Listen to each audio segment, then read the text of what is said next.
Then that again is also a Zen principle. Middle of the road is the best road, because both extremes are not healthy. Wanting everything sucked and telling myself I couldn't have anything, well, that's just no way to live either. So hey there, my handsome and pretty little Cobras, and welcome back to the Cobras Nest. For those of you who are new, my name is Mignon Cobra and I make minimalism videos. I wanted to talk about one of the 3 truths of the things that have set me free, and it's all because of minimalism. And I thought that if that could be of any use to anybody, then my job here is done. So without further ado, let's just get into the video. Let's get it, let's go. Whew. Okay, number 1, you need to decide to be happy. Minimalism was the gateway to realizing that no amount of material possessions was going to allow me to be happy. And I discovered that by going in the opposite direction. Before I became a minimalist, I used to be a shopaholic, and I thought that if I bought the next best thing, I was going to be happy. And then in my minimalism, I thought the next thing that I got rid of would finally make me happy. And in both extreme ends, I realized there's nothing there.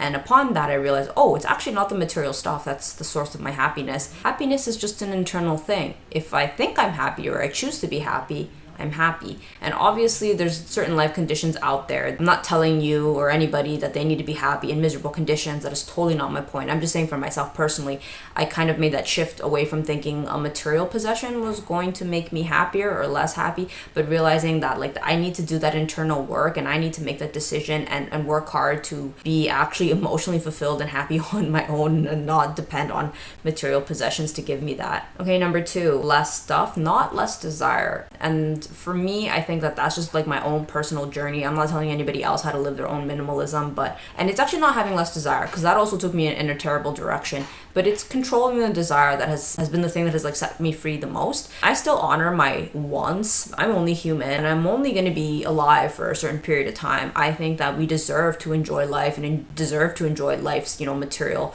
wealth. But I think that in controlling desire, I have found a lot more freedom. Like if I want to buy something, I understand why I'm buying it and being intentional about how I'm buying it. I feel like that is the best middle of the road. Then that again is also a Zen principle. Middle of the road is the best road, because both extremes are not healthy. Wanting everything sucked and telling myself I couldn't have anything, well, that's just no way to live either. So okay, and number 3, shedding your physical skin is healthy. So these material things that are around us, they are physically existing, if that makes any sense. Like I have touched upon emotional declutters in a lot of my videos. I'm not going to be talking about that for this point. What I'm referring to is just like the physical aspect of minimalism, which is that shedding your physical skin is a very healthy thing. It's also a Zen principle that every day we, like the snake, must shed our skin daily. It's this idea that you can kind of grow and be a healthier person in less things. If you've ever lived in a very cluttered environment, it's very stifling. Like you don't breathe well. And I never really understood these things until I became a minimalist. I used to think that an empty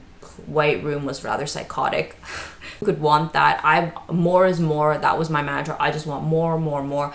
But now I find that in less physical clutter, I feel like I shine more. I feel like the most important thing in the room is not my material possessions, but rather me, not the individual.